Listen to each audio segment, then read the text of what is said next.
મારું નામ માલા પરમાર છે અને હું હાઉસવાઈફ છું અને એઝ એ મેકઅપ આર્ટિસ્ટ બી છું. એકચ્યુઅલી મારા હસબન્ડના બિઝનેસમાં એટલો બધો લોસ થઈ ગયો હતો ને કે જે મને તો ખ્યાલ જ નહોતો.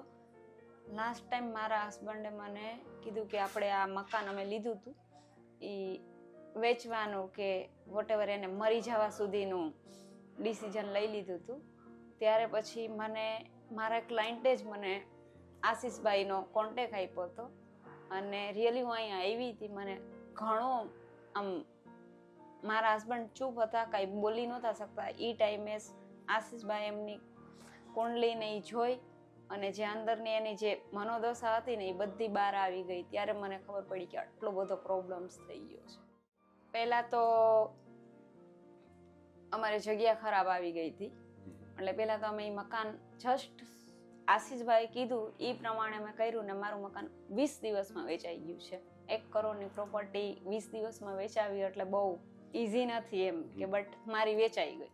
જસ્ટ એક જ પૂજા, હજી તો અમે ફર્સ્ટ એમણે એમ કીધું હતું કે એક જ પૂજા કરાવો અને એ એક રિંગ પહેરવાનું કીધું હતું મારા હસબન્ડને. એ રિંગ પહેરી અને પૂજા કરાવીને મારા હસબન્ડનો આખો ચહેરાનો જે તેજ હોય જે અંદરથી તૂટી ગયા હતા ને એ એક પૂજામાં અને એક રિંગમાં 50% મને રિઝલ્ટ મળ્યું હતું. 2 વર્ષમાં બીજું કોઈ વ્યક્તિ અમારે જેટલી નુકસાની ગઈ ને લાખોમાં ગઈ છે.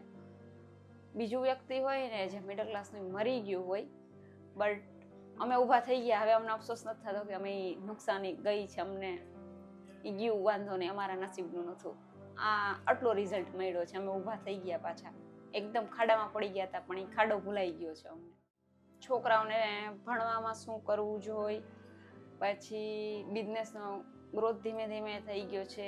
હેલ્થમાં બી ઘણી વખત અમુક અમે દવા લીધી, આ તે કર્યું, હમણાં પ્રોબ્લેમ થઈ ગયો તો બટ અમુક વસ્તુની સલાહ લીધી તો એ પૂજા ને એ બધું કરાયું તો હેલ્થમાં બી ધીમે ધીમે બેટર છે. અને 2 વર્ષમાં મને તો ઘણો એવો લાભ મળ્યો છે. અને પૂરી મને તો સાસરીજી આગળ એટલી શ્રદ્ધા અને પૂજા છે ને કે ભલે એ કોસ્ટલી છે બટ એની પૂજામાં જે રિઝલ્ટ છે ને એ કઈ પ્રમાણમાં નથી.